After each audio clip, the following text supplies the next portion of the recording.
Well, hi. Today is Thursday, May 8th, 2025. I'm Todd Studer, and this is Morning Coffee. Oh, so we put an ad out for the Celebrate CB Parade live webcast that we're going to be doing on Saturday, and that thing has blown up. We have so many views on that, so we know that we're going to have a lot of folks watching the parade this Saturday, and we are also counting on you coming down and watching the parade live. And if you do, well, then you can watch the recording of the parade later. We're going to be live, but then it will still exist afterwards right here on Facebook and on YouTube, wherever you're watching the show. So we encourage you to do that. Thank you to some wonderful sponsors that are helping us out. Of course, our title sponsor, that is AirServe Heating and Air Conditioning and Waldstein Plumbing. Don't forget to watch Travis's podcast, Circle of Trades. We have a lot of other sponsors as well, including the soccer team, the CB Captains. They're going to be talking with us during the pre-parade. They actually have a game on Saturday. So they're going to be in the parade, and then they're all jumping in the cars and heading over to Des Moines because they have a game that's going on over there on Saturday. And then the following Saturday, come back because they're going to be playing Sioux Falls at home, Titan Stadium. That's Lewis Central's home football field. Well, that's where the CB Captains will be playing on Saturday at 2 o'clock on May 17th. Hope to see you there. I'll be there doing some stadium announcing and also just enjoying a great atmosphere. It's a lot of family fun, and the soccer is really, really good. So we hope that you'll come out and join us for that. A big thank you to American PCS. They're helping us out with the internet because obviously we have to have an internet connection in order to be able to do all of this, and they're making that happen. Grease Monkey is one of our sponsors. You know, Grease Monkey has been in town for, they've been in business there for coming up on 40 years. I think this December, it's going to be 40 years. I think that's what Brad told me. So that's just huge. And a lot of other sponsors as well. Amy Dillard from Dillard Management. She's a social media manager and very, very good at what it is that she does. In fact, where she's helping us get the word out about this parade. So if you've seen that ad, you can thank her. She's the one that's making that happen. And we also have Sail On and Fly High. They are going to be helping out at a mental health celebration that's going on in the park, not today, but the following Thursday. It's going to be the same time as the farmers market going on downtown. We want to thank also Keith Jones from Edward Jones jumping on and being such a wonderful sponsor. And Keith's been a huge supporter of everything that we've done here with Les Hills Media Podcast. I'm very thankful for him doing all of that with us. So thank you for that. And a lot of other sponsors, too, that are on board with us. So thank you so much for all of your help and for supporting what it is that we're doing, because we're just trying to get the word out about our community. Thank you to the Council Bluffs Area Chamber of Commerce and the 712 Initiative. This is a 712 Initiative project, and Lindsay Grote-Rogers has been extremely helpful with all of this, getting us information. You know, with all the information about the floats has to come from somewhere. It's coming from her. So that's going to be a huge help with that. And not to leave Sheila Jenkinson out, because Sheila has a podcast called Growing Small Town Nebraska. So what this is going to do, because Sheila's coming over to co-host with me, is it's going to open up our part of the world to a brand new audience, because her audience is mainly in Nebraska and a lot of the smaller communities all around Nebraska. And those are the folks that follow her. So now, in order to see her, they're going to see what we have here in Council Bluffs. And that's very, very exciting. And Sheila was so gracious to say, yeah, I'd like to come over and help you out with that and do that. So thank you so much, Sheila, for that. And Growing Small Town Nebraska is a fantastic podcast. And I encourage you to listen to it because it promotes small towns, just like what we do here with the Morning Coffee Show and also with the Local Roots Show. So same kind of thing. We're just divided by some water moving about 7 miles an hour to the south. Yeah, that's the Missouri River. Still coming up on today's show, this is First Responder Week. And remember yesterday that we had Fire Chief Justin James from Council Bluffs? Well, today we have the Assistant Fire Chief, Rich Rodewald. And a great conversation with Rich, and that is coming up very, very soon. Also, a big thank you to Bryce Taylor with GLI Insurance Group for sponsoring Morning Coffee. GLI Insurance Group is a locally and family-owned independent insurance group They've been helping people find the best possible plan for them for over a decade. Bryce's office, just up the road from Council Bluffs on Old Lincoln Highway. You go into Crescent and you'll see it there on the west side of the highway. And he's also the founder of the Facebook group Council Bluffs Food Lovers. So when Bryce and I started talking about an idea of doing a review of area restaurants, well, he was very excited to be a part of that. We have another one coming up very, very soon. Little birdie told me we might be going to Henry's Diner for breakfast. How about that?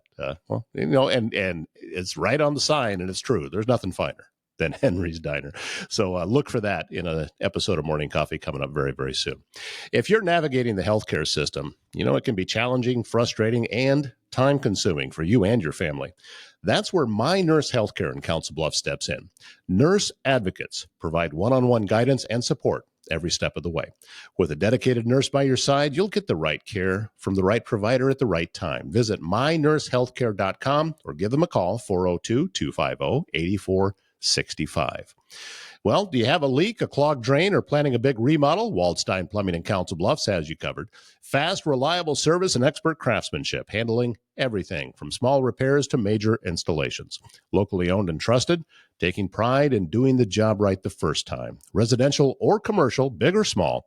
When plumbing problems strike, call Waldstein Plumbing or visit them online, waldsteinplumbing.com, for a free estimate. Back during First Responders Week, and this is Rich Rodewald. He is the Assistant Fire Chief in Council Bluffs. Thank you so much, sir. Yeah, thanks for having me. Well, you know, I'm sure that you probably hear it a lot this week, but I'll just be one of the people saying it. Thanks for what you do. I mean, we don't operate very well without you guys and women that are doing such wonderful work. We appreciate that. It was International Firefighters Day on Sunday, and so it's nice to get recognized for the sacrifices that our men and women make. It's staffing-wise, with the folks that you have within the department right now, is it where you need it to be? Are you always in the recruiting mode, or where is that at? We're always in the recruiting mode. As far as staffing currently, we're at about 117, and that's the highest staffing we've had in quite a few years. We just increased our staffing last fall to be able to put an extra ambulance in service. 80% of the service we provide to the public is EMS related, and we've been working with 3 ambulances, for the last 20 years. And it's nice to have that 4th ambulance in service because we do make a lot of calls every day. How far back does your experience go? How long have you been with the fire department? I've been with Council Bluffs for 29 years in July. And when I first came on, we had 2 ambulances, and they were run by a separate city department, the Emergency Care Division.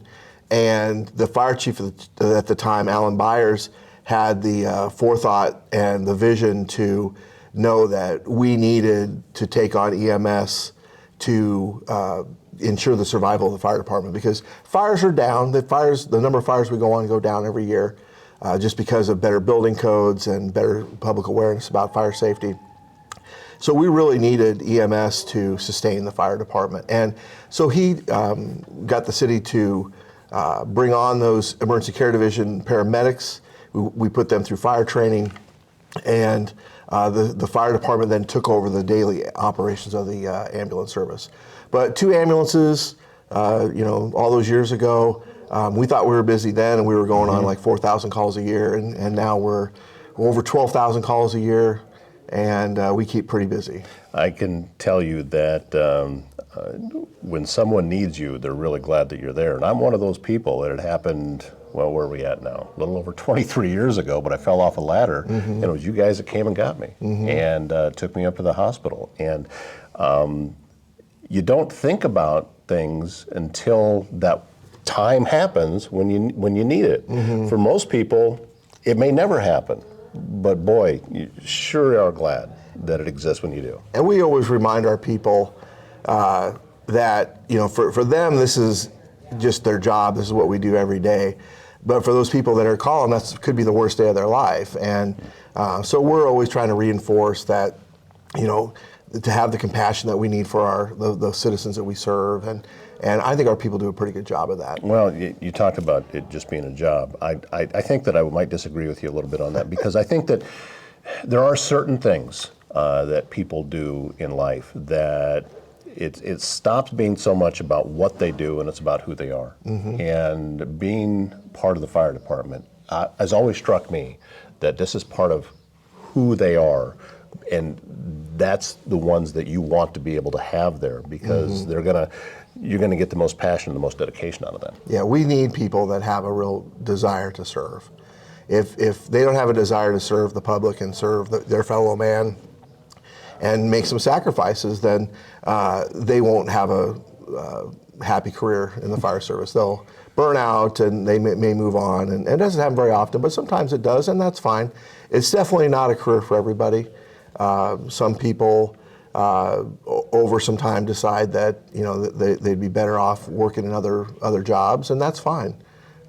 It literally, this sounds dramatic, but it takes years off your life, and all the stress of on your body of just being beat up all the time, the stress mentally, the carcinogens that we're exposed to, chronic sleep deprivation. Think about guys, we're open 24/7, and if you get a couple calls overnight, you may not ever develop a really good sleep pattern. And studies have shown that that literally does take years off the tail end. But it's a sacrifice that most men and women that are in this job understand, and they willingly make that sacrifice. I was driving past the fire station, was it just yesterday? I think it was. And I saw a couple of firemen jogging around the building carrying heavy weights. Yeah. And I knew that, okay, they're getting some exercise in, they're doing some training, and I'm thinking, yeah, it doesn't stop, Yeah, we have a really good culture right now with fitness. I'm not a reflection of that necessarily. When I came on the job, one of my jobs was changing the ashtrays, and and fitness wasn't as instilled at a young part of your career as it is for these newer people. The last 15 years or so, the guys are in phenomenal shape. Almost all of our firefighters work out daily when they're at the stations. In between calls, mm-hmm. They get a workout in, and yeah, it's not unusual to see firemen out exercising downtown here or even at the outstations. Typically, when you get people coming in and applying to be part of the fire department, are they younger, or does anybody come in that maybe a little bit later, 30s, 40s, or is it typically going to be the young person? Yeah, that's a great question. So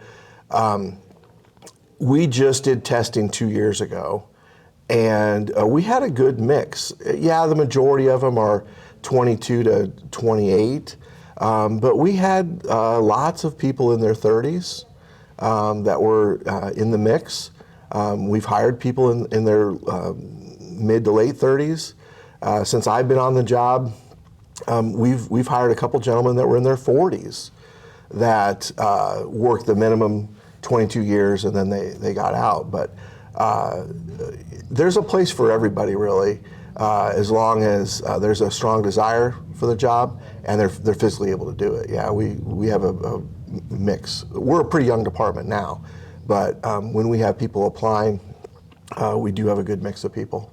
Do you think that you can anticipate where that desire is until somebody's been at it for a while? I mean, there has to be a lot of parts to this that you don't know until you're actually in the middle of it. We get a lot of volunteers, people that have taken their EMT, maybe they're paramedic, and they've worked with a volunteer department for a while, so they kind of have a taste of it. It's not very often that we get applicants that come through that have never set foot on a fire truck. Most of them either through community college have done the fire science programs that are in the metro area, or like I said, a volunteer department or something that they've got a little bit of background in it. We've had people we've hired in the last 10 years that came from other paid departments as well that want to come work for us. So it's unusual to have somebody that doesn't have any taste for what the job is. How is the community response, being in this particular area from your side? How do you see the community supporting what it is that you do? We have tremendous community support. We do our best to provide the best quality service we can for the public, and I think that's reflected in the support that we have. Just like the Masons today doing the luncheon for us. We appreciate that.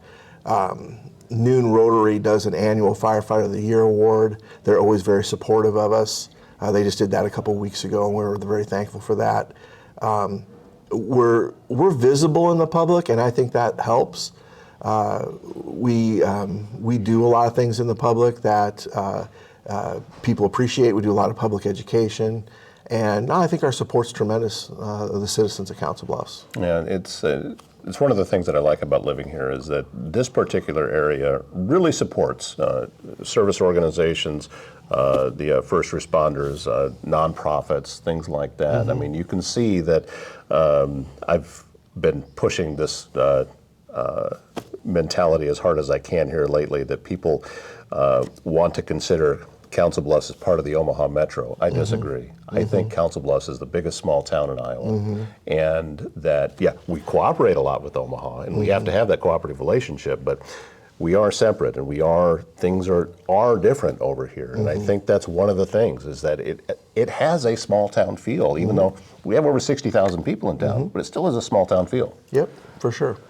All of our stations are, well, maybe Station 5 wouldn't be in this, but are embedded in neighborhoods, essentially. We've got residential housing around all of our fire stations, and our firefighters get to know the public that they serve. We do have people that we see on a fairly frequent basis that we go and help, and we're happy to do that. And it's not unusual for firemen to hear an address and say, "Oh yeah, that's so-and-so's house," and we're happy to go help. I know years and years ago, this goes back over 20 years, as a younger man, I'd sit on the side of the road on Veterans Memorial Highway selling vegetables, and there, every so often, coming back from a call, fire truck would stop and come over and get some stuff from me, and that's where that community feel is. That and that's what I love about this area. And where are you, like, fully staffed now, or are you always in the hiring mode? Where are things at with? Yeah, we're fully staffed right now for the most part. We constantly have a few people that we lose every year, just from normal retirements. We tend to lose, a couple people every couple years to disability retirements that either get injured or have some other kind of ailment. So when we do the hiring process, it takes about 6 months from start to finish. All the testing we have to do, and interviews and background checks, and so when we do that, that list is usually good for at least 2 years, so we'll be in that retesting process later this year. The current list that we have, we either exhaust the list, meaning we've hired everybody that's hireable off the list, or it expires, and we're going to exhaust this list. So I would anticipate this fall we're going to be cranking that hiring process back up, and letting people know that we're looking for them. Well, if you need any help with getting the word out, keep me in mind. We'll push it out on this show. That. And grateful, Rich, for everything that it is that you do. Rich Rodewald, Assistant Chief with the Council Bluffs Fire Department. Thank you, sir. Thanks very much. Thanks for having me. Yeah. Another first responder interview coming up tomorrow here on Morning Coffee. So be sure to come back in the morning, tomorrow morning, and take a look at who that will be. I'm going to keep it a secret, but I know that you'll enjoy it. If you need precision metal fabrication done right, look no further than Foxco Fabrication in Council Bluffs. Custom welding, large-scale manufacturing, bringing your ideas to life with expert craftsmanship and cutting-edge technology. Could be industrial, could be commercial. Maybe it's just some custom fabrication. They're going to get the job done on time and built to last.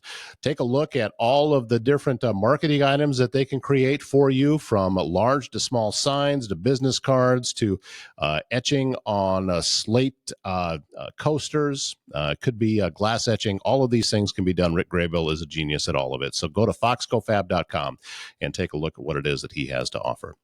Service Master Restore by Schmader knows it can be hard to get back to normal when you've suffered serious property damage due to flooding, fire, or smoke, and you may also be left with all sorts of questions about how to get your home or business back to normal. Service Master Restore by Schmader will restore your space by offering quality commercial and residential restoration services in Council Bluffs and the surrounding area. That's Service Master Restore by Schmader. And, well, we're about due to get Joe back on from S&B Country Kennel on the show. They're the top spot in Southwest Iowa, and you need to know your dog will receive only the best.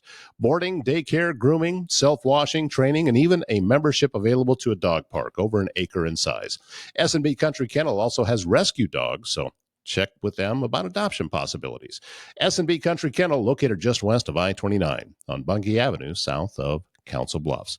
It is Thursday, so that means the farmers market is back in Council Bluffs, and that also means we will be going live, shooting for around 4:15, but that sometimes can float. Last week we got held up because it was just so windy. We had to wait until we got some weights in to be able to hold the awning down that we were set up underneath, and we're crossing our fingers that maybe later today we won't have that delay. And we have Dave Lawrence from he is with Sail On and Fly High, is going to come in and talk about that mental health celebration event and a lot of other things that are going on. So we're looking forward to Dave coming over and joining us. That is a live webcast coming up later on this afternoon from the Council Bluffs Farmers Market. They get started at 4:30, runs 4:30 to 7:30, and we hope to see you there. That's going to wrap up the show for today. Thank you so much. Looking forward to a fantastic Thursday. My name's Todd Studer. We'll see you back here again tomorrow morning.